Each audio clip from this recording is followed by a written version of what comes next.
karena sudah tidak ada anggaran ya wajar saja KDM menolak mengikuti arahan dari Mendagri untuk rapat-rapat di hotel. Dan kita doronglah rapat-rapatnya cukup di pinggir sawah, pinggir sungai, di gorong-gorong, di pemukiman kumuh, di pinggir laut, ya di tempat sampah, karena akan lebih efektif dan efisien.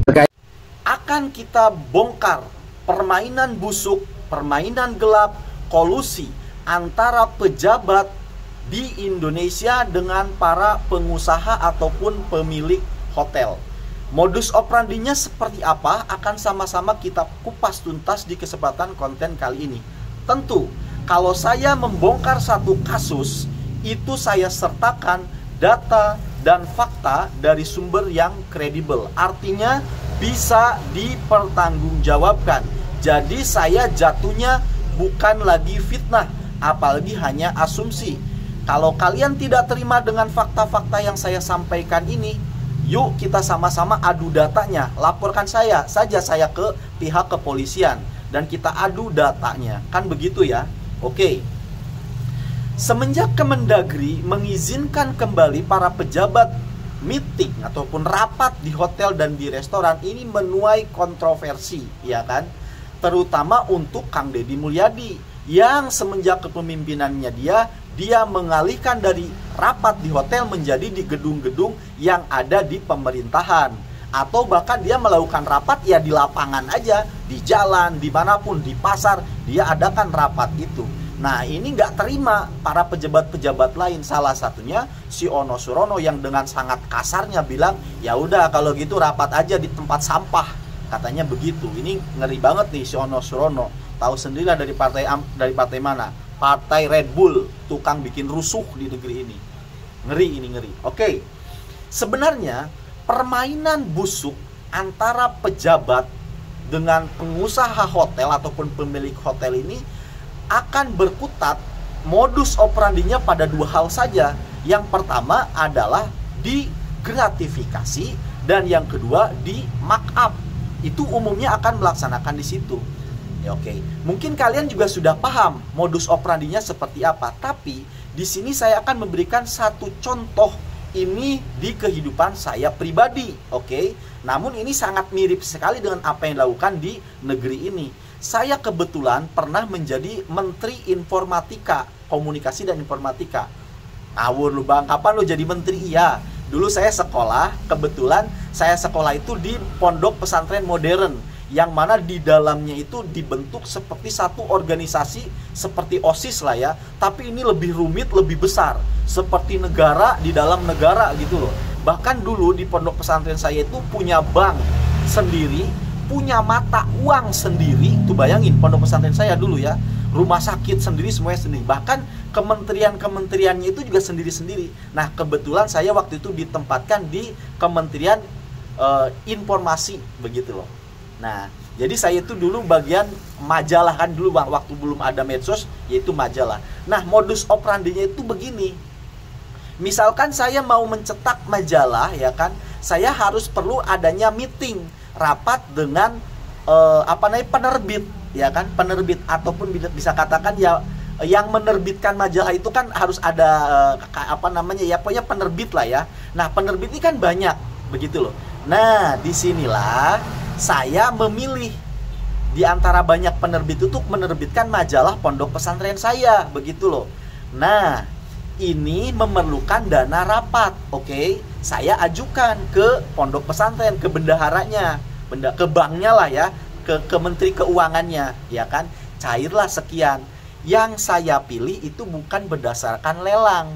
Ya saya pilih aja salah satu penerbit yang mau bayar saya. Begitu loh. Jadi ada banyak penerbit, mereka siapa yang paling mau bayar lebih besar untuk menerbitkan majalah ini, itu yang saya ambil. Itu tuh gratifikasinya tuh di situ. Oke. Yang kedua markup. Markup itu naikin harga gitu loh. Misalkan saya nulis anggaran diajukan ke Menteri Keuangan di pondok pesantren itu, ya kan.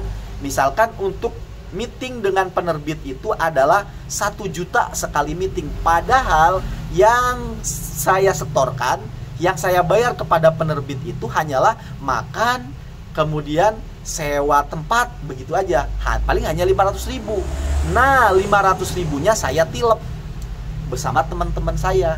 Itu namanya markup. Jadi tidak akan pernah modus operandi itu dari dua ini aja. Begitu loh ya.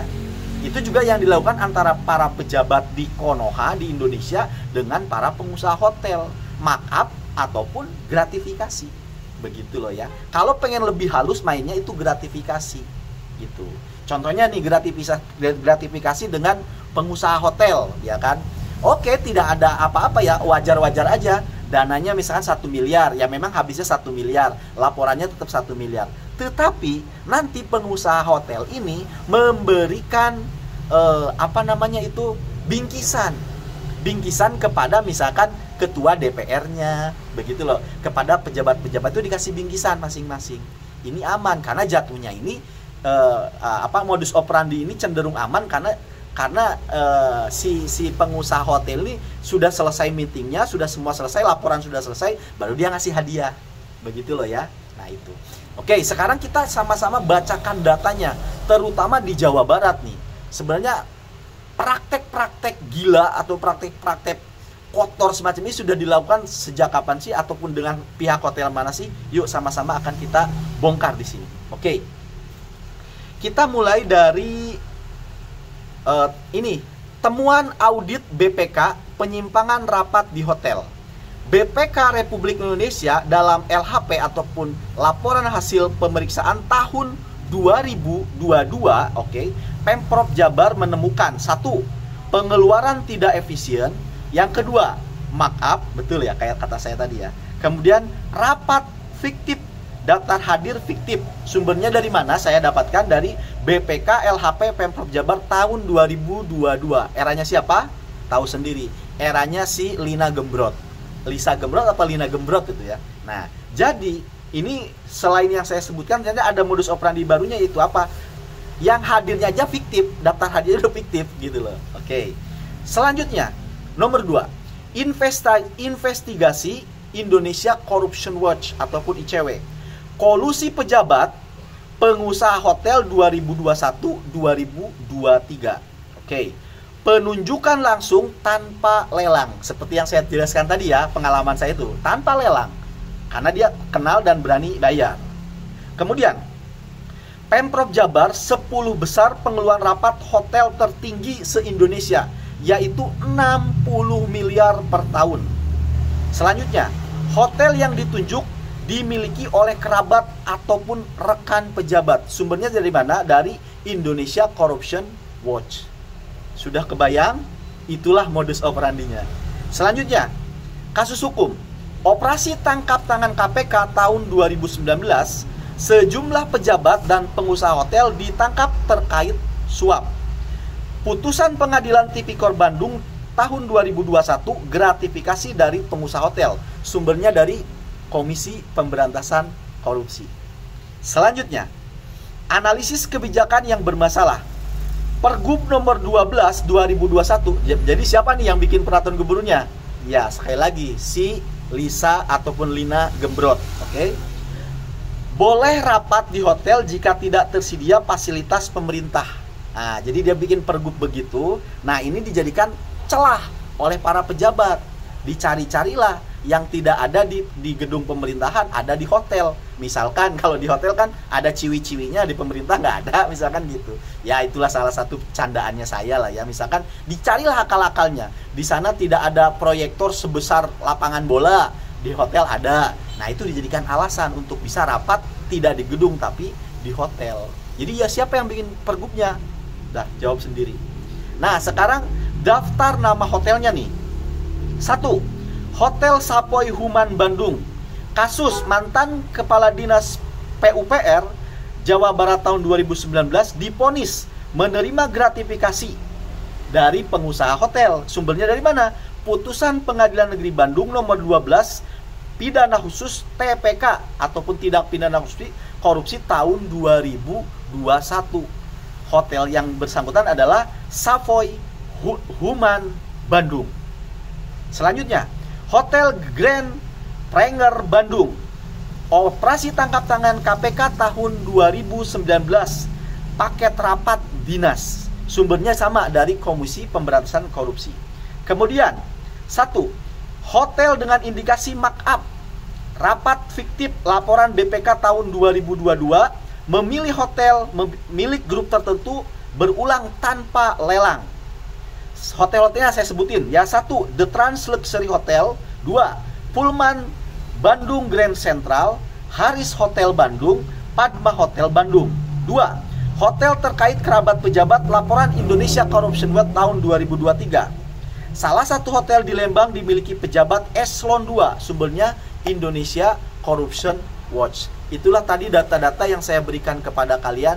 Jadi ini sekarang rakyat sudah cerdas, nggak bisa lagi dibohongi. Sudah benar apa yang dilakukan oleh bapak kalian, Bapak Aing. Itu semua sarang ataupun sarana-sarana korupsi rapat di hotel. Terima kasih karena sudah menyimak, semoga bermanfaat.